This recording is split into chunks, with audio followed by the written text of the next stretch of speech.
Greetings, nerds. This is CNN Nerd. I'm your host, Sarah Belmont, and with me, as always, is our Mr. Producer, Will Polk. How are you doing tonight, Will? Doing very well, Sarah. How are you doing this Tuesday evening? I know. I was kicking myself last week because as soon as we stopped recording, I thought to myself, oh, we didn't mention anything about how we're changing our schedule next week. Yeah. So from this week, and for the next month and a half at least, or next 2 months at least, we're sticking to a Tuesday night, listeners, just because of when Loki drops. And we're also going to be starting to cover Gen V, their first season. As I like to put it, One Piece rules apply to Gen V, where we know that multiple episodes are currently out. But tonight we're only covering episode 1, and then for the next few weeks, we'll be covering 2 episodes leading up to the finale, where we'll cover just the finale. So I'm going to call it One Piece rules. Yeah, that's the One Piece rules. Yeah, I like the One Piece rules because as we were talking about before the show, it's good that we're both going at the same pace instead of watching, someone being ahead or, and a person being behind and stuff. Sort of like, a lot of the people who got the screeners for Loki. My God.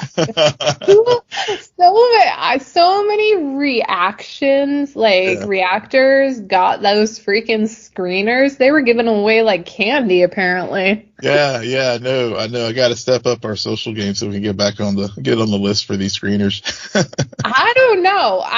The way they explained what happens in the first 4 episodes, or not explained because they weren't supposed to be talking about those, but they alluded to what they alluded to.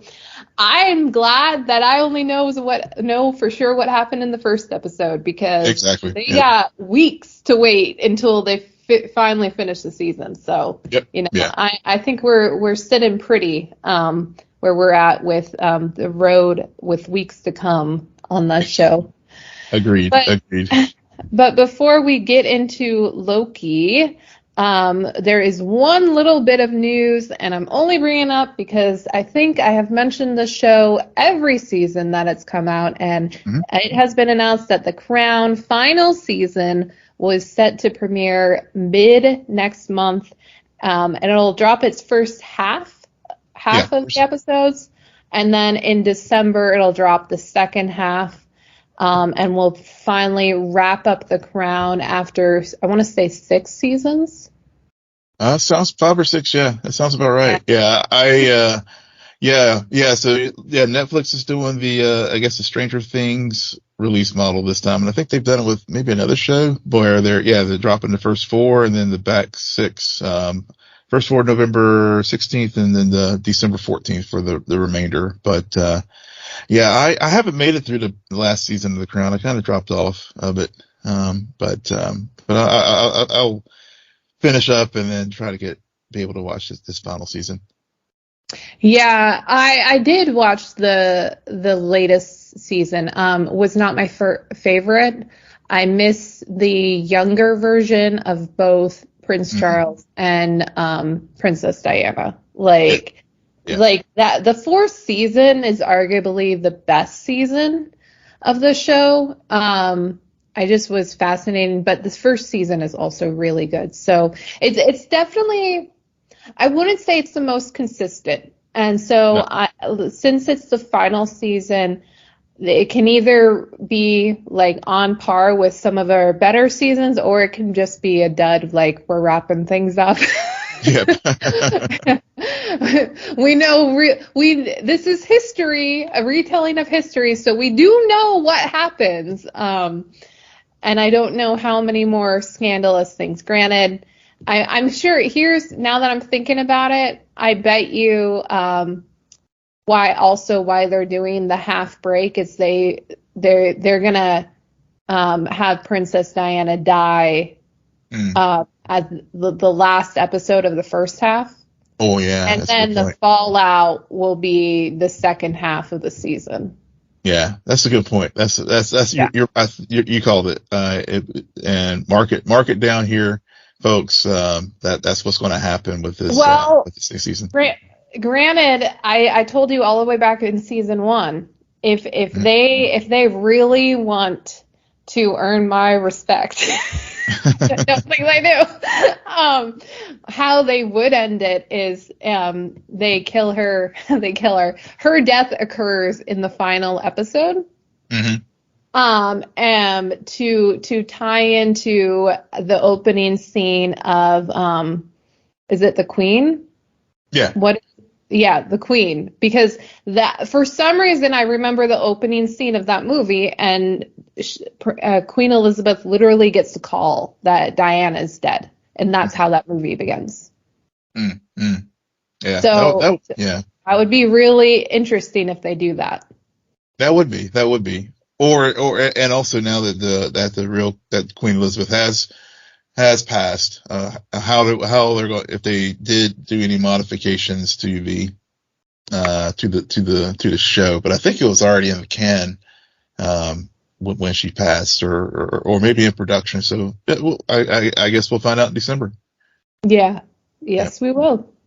All right. So enough about shows ending. We are going to talk about shows beginnings now, as we finally see the first episode of Loki season 2, arguably the best MCU show we have seen to date. Mm-hmm. Will, why don't you start? What is some of your overall thoughts about this first episode? First episode, really enjoyed it. I watched it Friday, and I think I sent you a DM shortly after watching it, and how much I said that the MCU, whenever an MCU is on, it's on, and it definitely, this was a reminder after a very rocky 2023 with the MCU, not only in the theaters but also Disney Plus shows. This show really, to me, it is the best of the Disney Plus shows, without a doubt. And it's actually, I think, the first one to actually have a second season. Yes. And so, and rightfully so. And I think what was so good, not only was the story, picked up right where we left off from season one, but I think what really struck me was, one, just the tone, how well it was shot. The cinematography was just, I really loved just the look of the show. Mm-hmm. And also, not, from the retro aesthetic, and with the TVA, the camera angles, just, obviously the performances, everything about this show, I was just like, back. I just, it's like a warm security blanket. I'm back. I feel nice with the MCU again, because I was really just about done after Secret Invasion. So, really enjoyed this first episode. Yeah. No. Like, to start off with your point, I was taken aback. Because I unfortunately didn't, for some reason, go back and watch any of season 1. Mm. Although last year we all know how many times I watched the first episode and last episode of that season. Yep. So I felt like I knew what was happening, but I still, and this was intended, felt so disoriented during at least the first half of this episode. And it's not a disoriented, like, nothing is making sense. It's just like, oh, I'm feeling like Loki. And that's why I say it's intended, because he is literally being pulled between past, present, and future in the best way. Yeah. It doesn't look the best way, but yeah, it was so well done. But I felt disoriented, which is surprising considering the choice to literally pick up right where we left it. Like, there wasn't a time jump, pun intended. There wasn't any, like, break. It was literally right where we stopped, and yet you were disoriented, because I remember my response, or my reaction to the ending of the first season, and I think I said, oh, they pulled a Planet of the Apes. Yep, you did. Okay. In this episode, it's proven they did not, because he first went back in time to the past, which I did not see it. And he doesn't travel into the future until I want to say about a quarter to halfway through this episode. Yeah. So I think that's part of the brilliance with some of these choices is I think the writers knew everyone was automatically going to think, oh, he traveled to the future. Mm-hmm. So it's disorienting to realize, oh, he's in the past. Wait a second, what's going on? Yeah.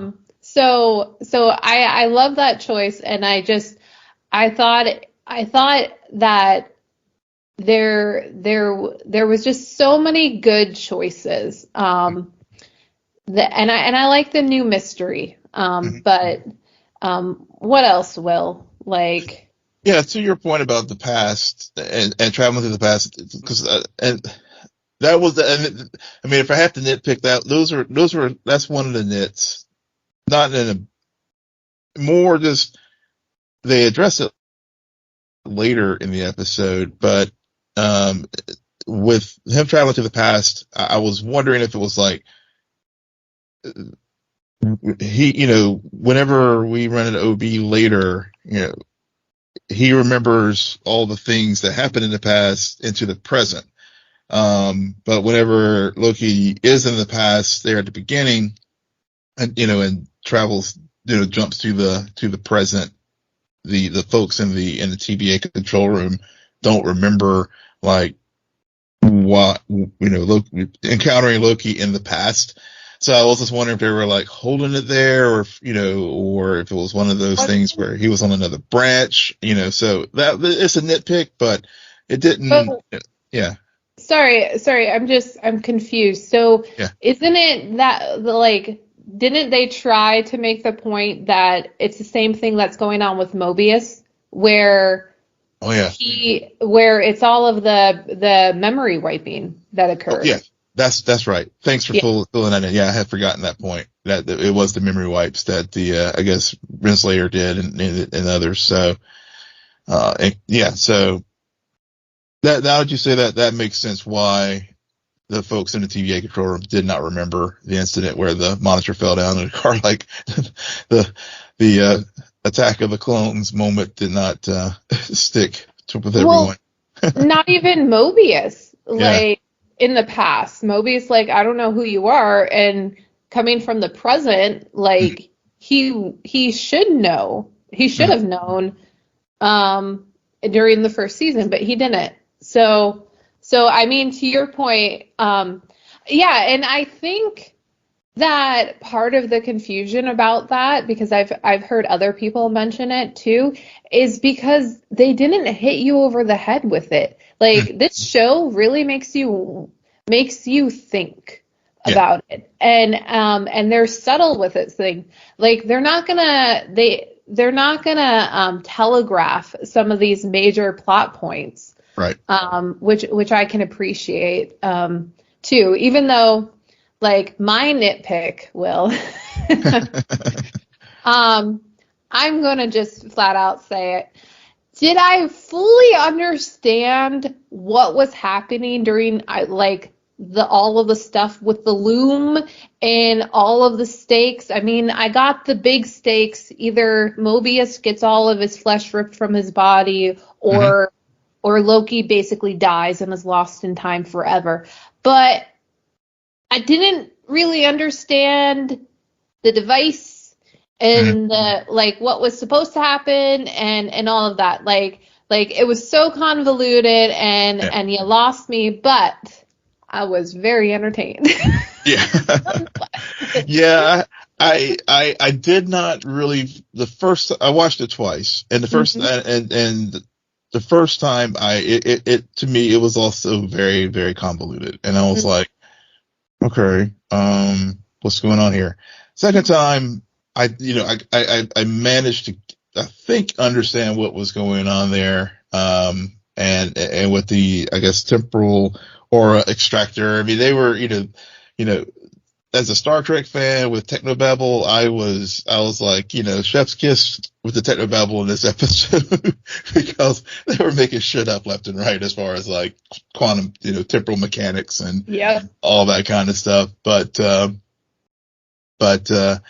I think I really managed to piece it together, and especially like with the whole point of Loki having to prune himself and what the device, and what Mobius was doing when he went out on the platform to try to blend all the various time branches back together. Right. I do like the concept of the loom, though. Mm-hmm. Just because what, again, they subtly did with that is they took this very science fiction-y, like techno grumble, but they also, like, it made sense to me. It's like, yeah, of course. Like, up until now, they've literally been trying to protect this single timeline that is crafted together as the merging of all of the timelines. So if that's unraveling, then this whole thing is gonna like be on the brink of exploding. And what I think it parallels is what's actually happening with our central characters, Mobius, Loki. Is it D5? B15? B15, yeah. Yeah, where up until now, they've understood, like, the rules were clear to them. And now, even though they want free will and they want to give others free will, they don't really know what that means. Mm-hmm. And they don't know what the consequences of it will mean. So now they're setting up this interesting season drive of, okay, I have free will. I understand what's going on. No one's pulling my strings. So do I make this choice for others, or do I protect, like it is going to be interesting how they explore free will this season. Yeah. I mean, that's and I think, this show really was sort of kicking off the whole multiverse concept in the MCU, along with some of the other, things, movies from it, with Kang and He Who Remains and all that. But I think one of the geniuses about this show is they really like drill it down to, like, as you said, to really explore what does it mean as far as free will? What does it mean to be things being predestined? And I thought that about that particular when Mobius was talking about the jet ski and thinking back to season one.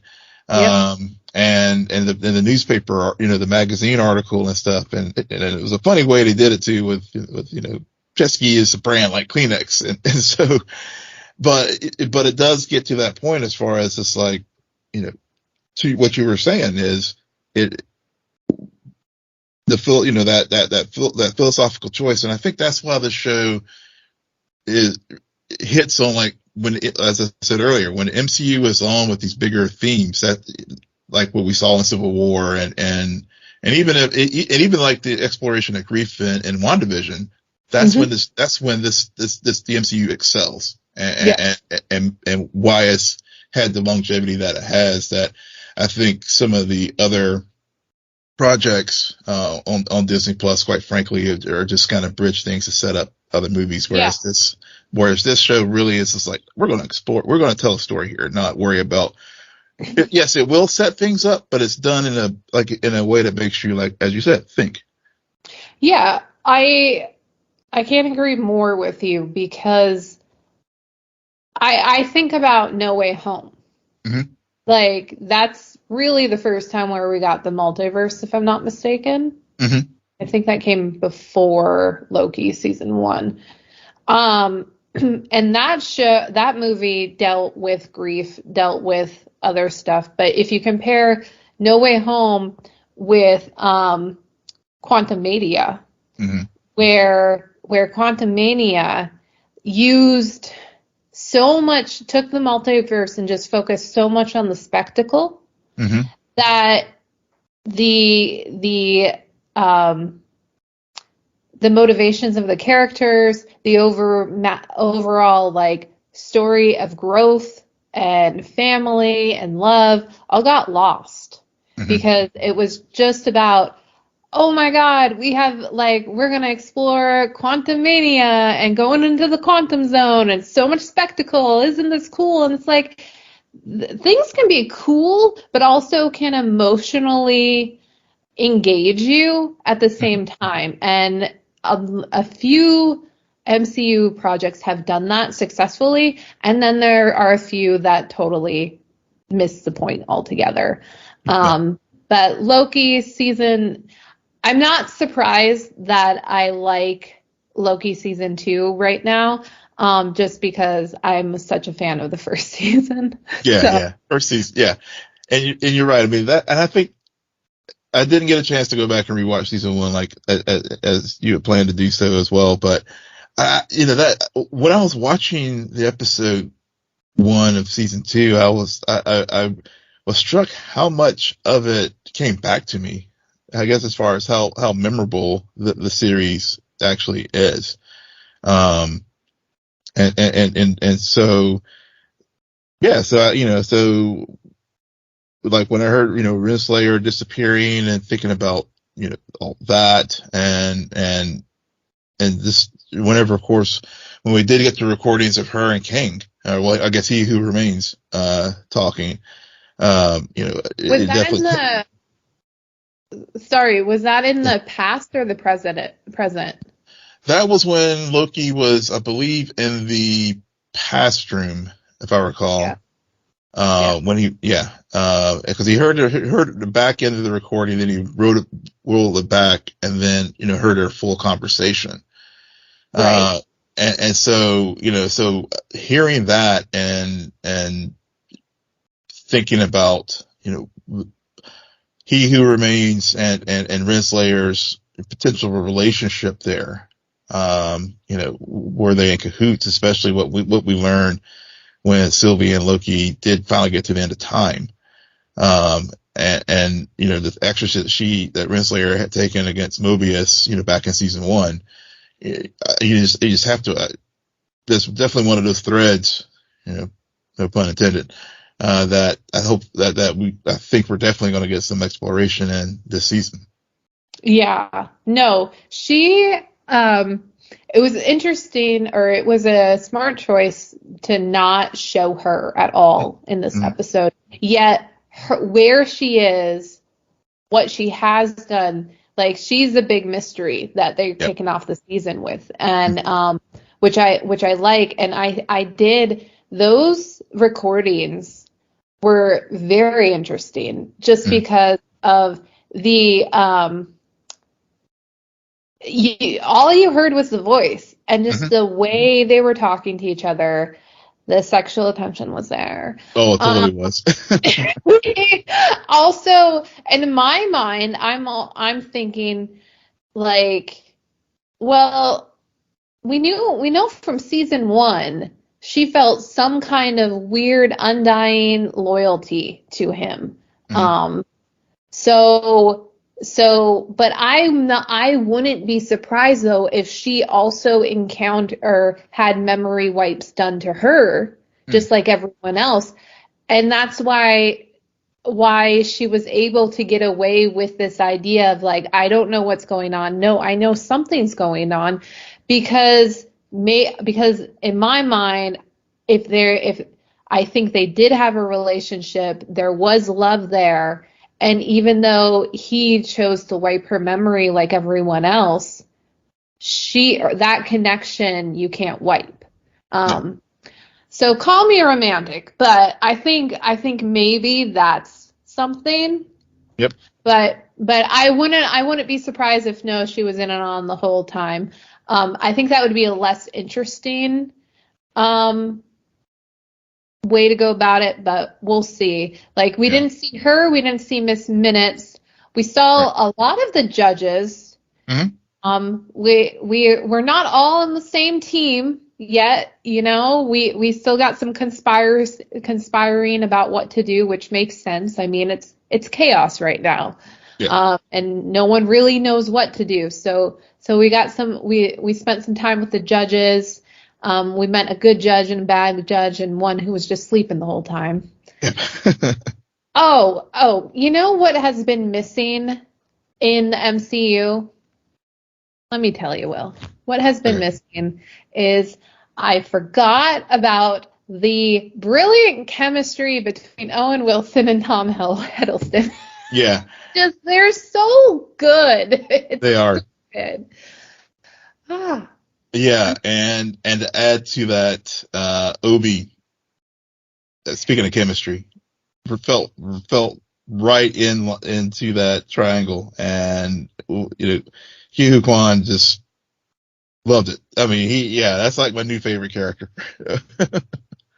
Yeah, I mean, I like him. He's not a part of my triangle yet. Okay. Yeah, he fell in my triangle. I'm sorry. There's just something about the two, like Owen and Tom going at it in these characters. Like, I'm like, no others are needed.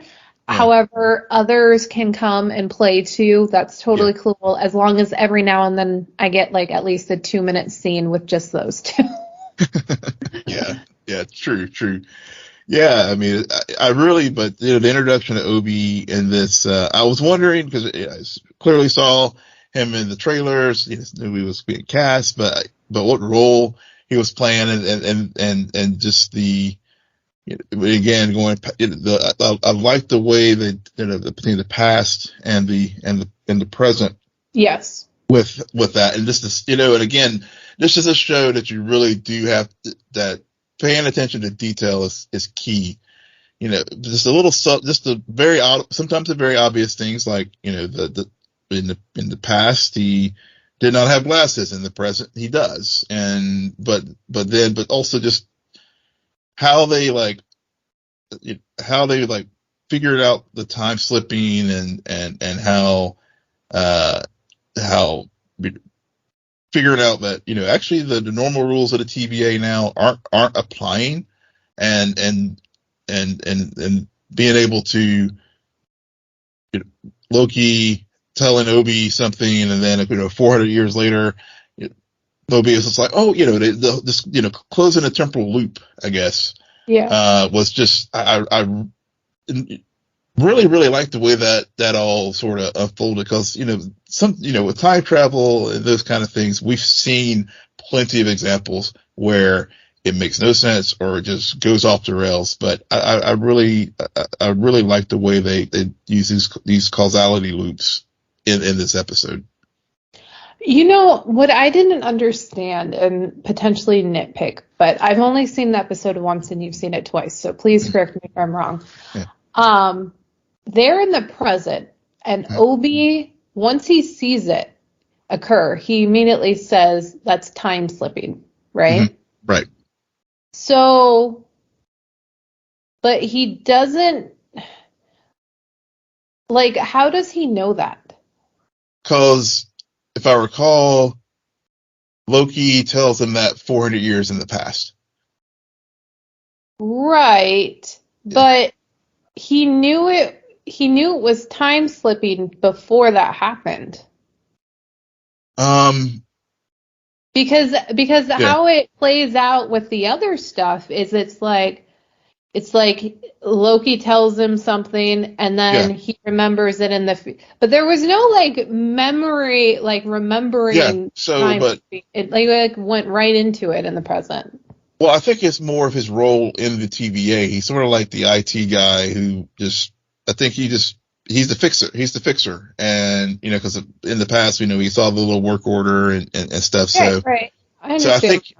So I think that's how he knows about the concept of time slipping. Yeah.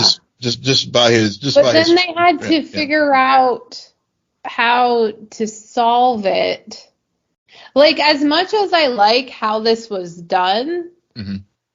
I still, I guess I would have to rewatch it very carefully because I still think that they allowed present Obi to know a little bit more than he should have Mm. based just on the sequencing. I get this impression that he knew just a little bit too much, and also didn't know some things because like he knew what it was, he didn't know how to fix it. Right. And then but in the past he knew how to fix it, but I don't know. I don't know.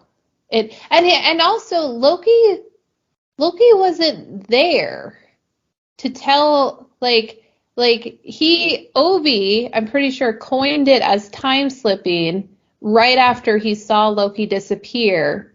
And then in the past, when Loki appears, Obi like they don't say, "Oh, I'm time slipping," because Yeah. Loki doesn't hear that. Yeah, that's a good point. I mean, I you know, and even on the rewatch, yeah, I can't. I'm trying to. I don't know the answer to that. I don't. I mean, Yeah. that's one of those No. outstanding. I mean, that's an outstanding question. I think that they may have to explore a little bit more, or maybe they may not. I mean, because I mean that's the other thing about this episode too. They with sending Mobius out on that mission to do the extraction and all that kind of stuff. They didn't draw it out for over, 4 episodes and then quickly have a quick resolution. I mean, they resolved this part of the arc in this episode. Oh yeah, I don't think they're going to go back and explain that at Yeah. all. I Yeah. think I Yeah. think they're hitting the ground running. They needed to figure out a way to bring Loki back to present day, also setting up mysteries for how the choices made in the season 1 finale Mhm.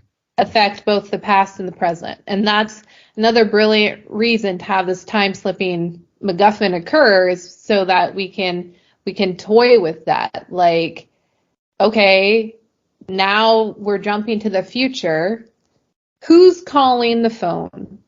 Mhm. Why is Sylvie stuck in an elevator?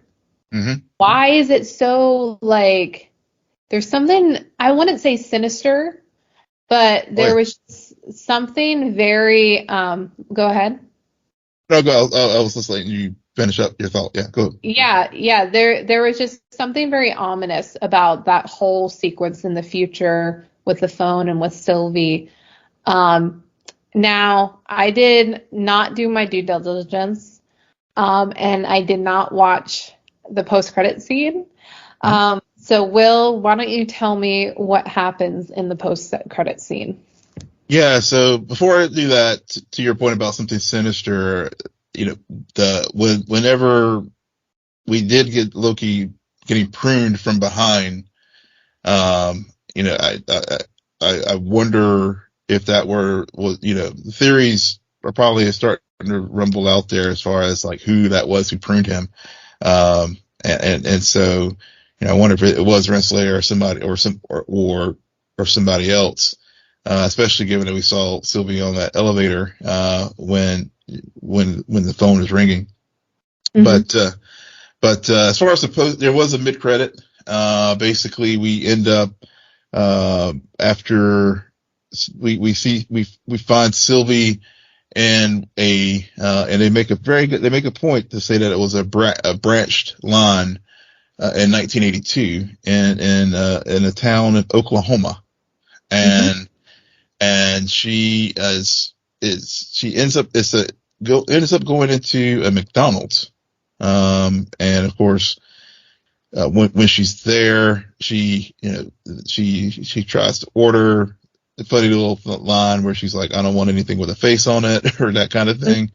And the kid offers her, "Well, just try our chicken McNuggets," and she's like, I want to try everything." But then she looks around the McDonald's and has a very weary look on her face, because she's hearing some of the conversations, and it was almost like, she had a sense of longing, and also just a sense of like weariness, where she's just tired of running, because, when she, she, as we know, at the end of season 1, she does kill He Who Remains, and then I think they both end up, getting kicked into the time doorway, and so when she comes out of the time doorway, it is in Oklahoma. So that was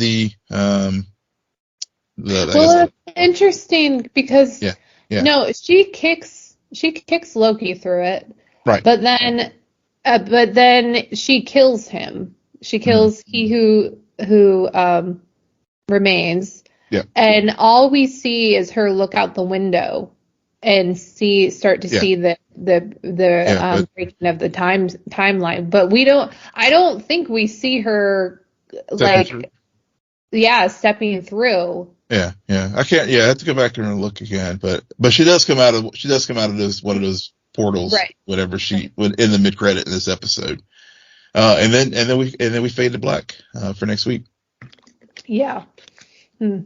Interesting. Yeah. Well, yeah. We're next week. We're definitely going to get more Sylvie, because it's going to be about her. I would imagine it's going to be more about her side of the story.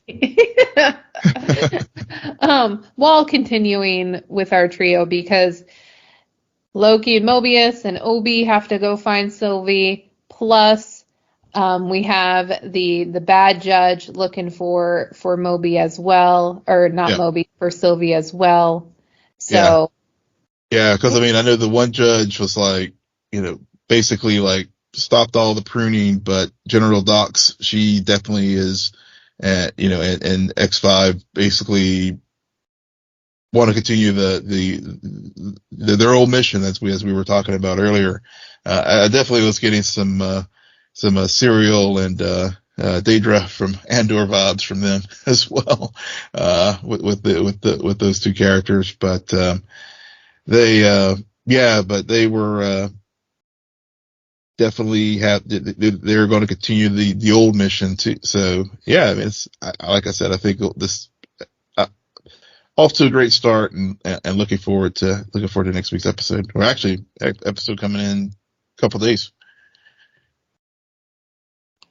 Yep, a few more days. Yeah. All right. Well, that leads us into Gen V, which, and we're only talking about the first episode because we honestly haven't watched the rest. Our One Piece rules. One Piece rules. Oh my God! But this is not One Piece, man. This is not One Piece. This is blood. Yeah. So, I will admit, I think I maybe saw one trailer for Gen V like months ago. I haven't really been following them, so everything was really new. The characters, the bloody powers, was all new to me. And I went into this show with low expectations that kind of got heightened because I started hearing good things about it. But this is a good start. This is a really good start. Clearly in the boys universe, like without a doubt, in the boys universe, the tone is still there. Yet we are dealing with young adults. However, they're just as stupid as the quote unquote older adults we deal with on the boys. It's and I told you this too, because I know you were dragging your feet about watching this show, but it's rated R X-Men. That's the way to sum this up. That's what we're dealing with here. No, we don't see Homelander, and I doubt we'll get him, but we don't really have an established big bad guy. We definitely have a mystery though that's occurring. But Will, what are your thoughts about Gen V? Yeah. As you noted, and even I shared with you over the weekend, I did drag my feet as far as this, because I wasn't, I thought it was going to be, it's a spinoff, so, but I was worried that it was going to be derivative of the boys in a bad way. Mm-hmm. And I will admit that I was pleasantly entertained by this episode. There were some moments that I did feel like, okay, they took the normal boys shock value and amped it up a bit, and to the point where I'm just sort of like, okay, if you do it too much, it's starting to like lose its effectiveness. We didn't need to see the dick, okay? We really Yeah. did. We did not need to see that. Everything was implied. We watched her get small. That was Yeah. all we needed. Yeah. Well, I thought, whenever she got small, I was thinking, oh, she's gonna climb into the dick and it's gonna blow up again, like what we saw in the boys season. I think also was that Herogasm. But yeah. So that, and also just the blood. I mean, like starting off with Marie, when she, I guess she's one of our lead protagonists in this series. And we get our introduction to her, at least formally, because I guess eagle-eyed viewers figured out that Huey actually saw her on the on the computer screen, I guess, in season 3 of The Boys. But she has her first period, and that's when she realizes that she's a soup and she has these powers and all. And and we get a very bloody introduction to her, where she accidentally kills her parents. And I was kind of like, yeah, and I was kind of like, so I was kind of cold at that moment. I was like, okay, this is okay. Well, yeah, it's first of all, it's a new show, new characters. Yeah. So they choose I'm right there with you, Will. I'm right there with you where I'm watching this and I'm like, well, I know she has her period. Again, really went into this knowing nothing. I did not know she had blood powers. Mm-hmm. So I'm like, why are we doing this? I understand why. Yeah. Okay, yep, this is the boys' universe for sure. And then I kept thinking about Game of Thrones or House of Dragon. Mm-hmm.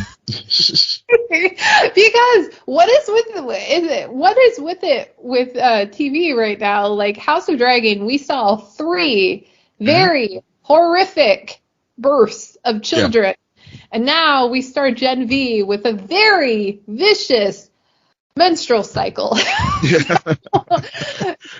it was a lot, but then after that, they ease you back in, they take it down a notch, and then the next thing you know, we see Cricket on a dick. So, there were definitely, and those aren't the best parts of The Boys by any means, but they get away with it because everything else sets up this oddly grounded but unique world. Sam, I think, might end up being my favorite character on this show. I find that character fascinating. What a bold choice to do this. To have this characters, to have them. And I was really glad because you learn pretty quickly. You have Golden Boy as number 1 and you have Sam as number 2. And although they change genders whenever they want, you're like, well, how's that a superpower? And that's why I like how by the end of it, you get not only Sam showing their powers, but against Golden Boy. So you could see why they are number 2. So I really appreciate that. And also, Marie, were you born yesterday? Because this is the business, and blood powers is not. I was thinking that too. I'm like, she's never gonna that's how do you advertise market? Exactly. Even though we did learn that, she can use the powers to save someone too. But yeah, to your point about I know we started off with the shock value stuff, and I mean, and it's the boys, so you got to start there. But Yeah. I think the bigger thing that this series is, which why we love it so much, is just the commentary that Yes. it takes on so many things. And so, with Marie, we go, we when we first introduced to her as 8 years from, in the past, and that's when A Train, is the first black man to be on the seven. And and and and and, and especially, when I saw that, and you think about like A Train's journey, uh, Mhm. in the boys' principal show, Yeah. and I was just like, oh, the manipulation of Vought, and manipulation of media, and creating false narratives, even though, for whatever ends. And so I was like, oh yeah. So even though we had, on the one hand, I was just like, at first I was like, oh yeah, this is my show. And Hmm. then we had, so we got, we get literally in the first 10 minutes of the episode, we get why The Boys is such a genius. It's just a phenomenal show, because Yeah. we get the commentary that it takes, holds up the mirror to society. But then on the other hand, you get the crazy ass menstrual, the killer menstrual cycle, literally. So, Yeah. Yeah. yeah. And then you get almost a bridge too far. Hmm. A reminder, this is a rated R show. Yeah, Hmm. like we need a reminder, but Yeah. or even two reminders. Yeah, it's I like that because I also like how that is such a brief moment, and then you have all the blood, and you're trying to get over the shock value. Fast forward a few scenes, and then Marie starts explains, I forget to who, but brings up the fact I think it was to Golden Boy, Hmm. midway through the episode, Yeah. where Yeah. like, which, okay, we're gonna get into a nitpick, but before I do, explains to him what happened to her parents, and also that they kind of killed themselves, okay? Because they fed their kids they fed them the juice. They gave Yeah. them the VOT thing, wanted to see what happened, and well, you know what? And then ironically, your little girl comes of age, and then she kills you with her own blood. Yep. Like, Yep. there's And something like maybe that's why they get away with it. Well, I won't say this about the cricket scene because that was just them being like, this is a university based show, but set yeah. in the boys' world.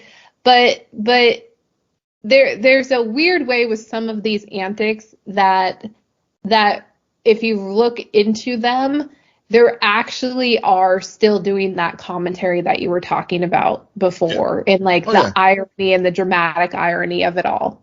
Yeah. Yeah. I mean, I think, yeah, because I mean, them feeding her this, being the soup juice, and her dad sitting there like idolizing the seven, and Yeah, and they bought it, into it.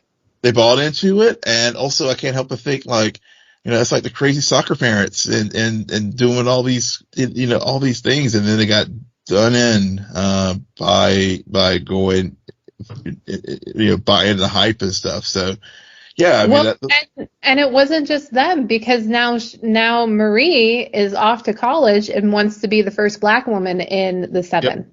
yep.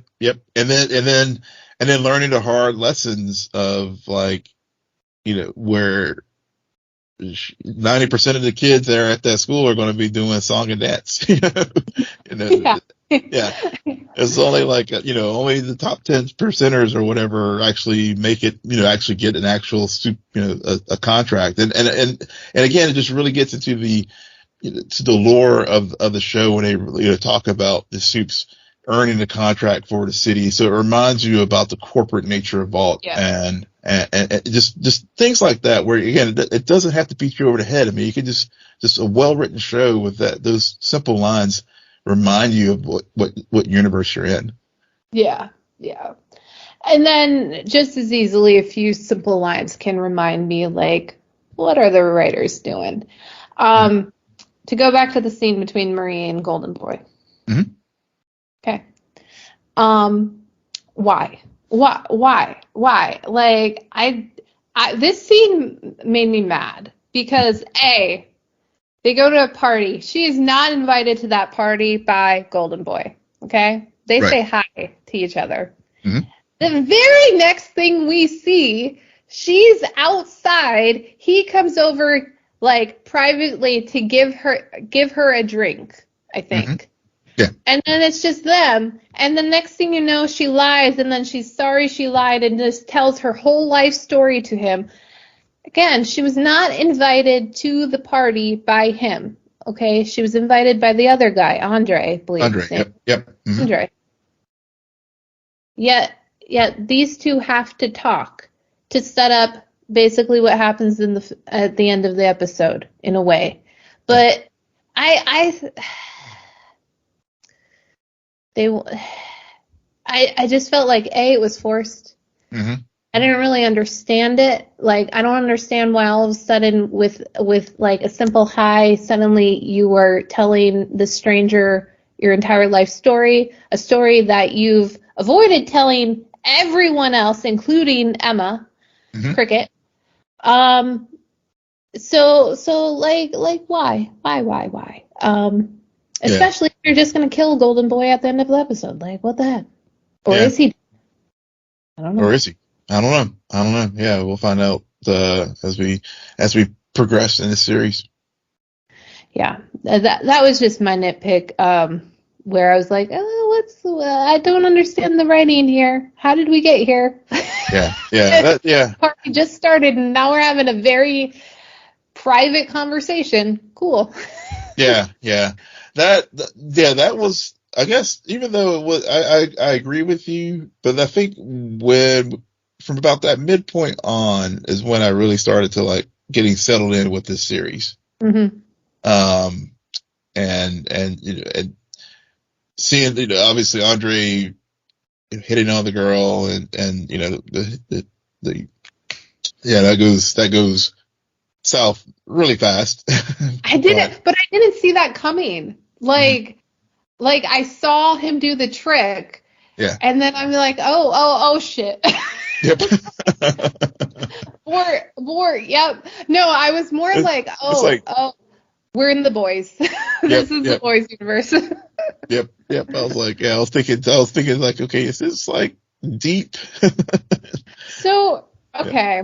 As we continue on this episode, first, what are your overall thoughts about Emma, aka Cricket? She's interesting. I don't know what to make of her yet, to be honest. I mean, it was very, I will say it was very interesting, because I know they had the trigger warning disclaimer at the beginning of the episode. I mean, we did see with self-harm and some other things. I thought it was very interesting that she had to throw up, to use her powers. Mm-hmm. And just, it's just, I don't want to get into like eating disorder land, but it did seem like that was some of the vibe I was getting from her utilization of her powers. Right. Especially some of the other, I guess it's more just some of the other things that were happening with this character and, her interactions, on social media and other things like that. I just felt like there were some undercurrents of things there that, and especially when we see her use her powers, that was kind of the vibe I was getting there. But I might be overthinking it, but that's where I was coming from. No, I don't. I mean, she's the first time we see her, she's on camera, and playing her part. And you get this impression, actually, or at least I did, that she likes it. She likes her powers. She's using it for views. She's a social media person. And then she becomes Marie's confidant. She becomes like Marie's best friend, like somebody for Marie to talk to. I'm like, okay, I'm understanding the role of this character. But there, and again, we should see these things coming. Like, what, we've survived 3-4 seasons of The Boys. We should know this, Will. Like, not everything is bright and shiny. So then we see how she gets her powers. And there is a shame, there is a ritualist, and I think that's where you're getting all of these eating disorder vibes from, which is great commentary about that type of thing. And also, when she was looking at all of those comments at the end of the episode about her videos as Cricket, there was shame, which is totally different from how we were first introduced to her, because there was pride there, and there was like, oh, this is what I do, I'm having fun, like, this is me, confident. And then we see the other side of it, where she's just focused on everything negative people are saying about her on screen. And even like whenever she was on, whenever she was, with the hookup there, and when the guy was like, do your thing, whenever he was talking about his kink, and so that dark side of the, not only from the dark side of the social media, but also now even on dates, now even on a hookup, that shame, the darkness, where she was just like, oh, God, okay. So, so there were so many levels that were going on with Emma. Yeah. It's also like, oh, he doesn't want to be with me. He wants to be with Cricket. Like that alter ego type thing going on there that I'm sure soups have to deal with, because of their powers, because they're unique to anyone else. So, I think the more we talk about her as a character, the more surprising it is to think about how three-dimensional they made her to be within the span of this first episode. And she's not the main character, so that's interesting. The other thing I wanted to get your thoughts on was the Woods / Golden Boy, like his story and his brother, obviously. Like, what are the Woods, and why do you think Golden Boy did what he did at the end of the episode? So the Woods reminds me, I don't know if Golden Boy is like Homelander, where he was, like a vault laboratory somewhere. So because it was he had a brother. He has a brother. And so I'm thinking that he and his family, was groomed to be this kid. I mean, and Brickenhoff, the, criminology professor, and the dean of the school. I mean, I think, they're all part of the whole Vought network. So I think there is just something that we got some glimpses of, as you noted, there is a deeper mystery here. And so I think they were definitely dropping little breadcrumbs as far as what the bigger story point is going to be for this season, as far as, what's going on with these folks. And then as far as Golden Boy, committing suicide at the end there like that, I mean, I assume that he is gone for the season. Like you, I haven't really watched hardly any of the trailers other than I think maybe the first one or second one. So I don't know if Patrick Schwarzenegger is going to be in this series for more than one episode or not. I haven't cheated and looked on IMDb. I may. Okay. Unintentionally, I was trying to get the name of a character. And I saw it.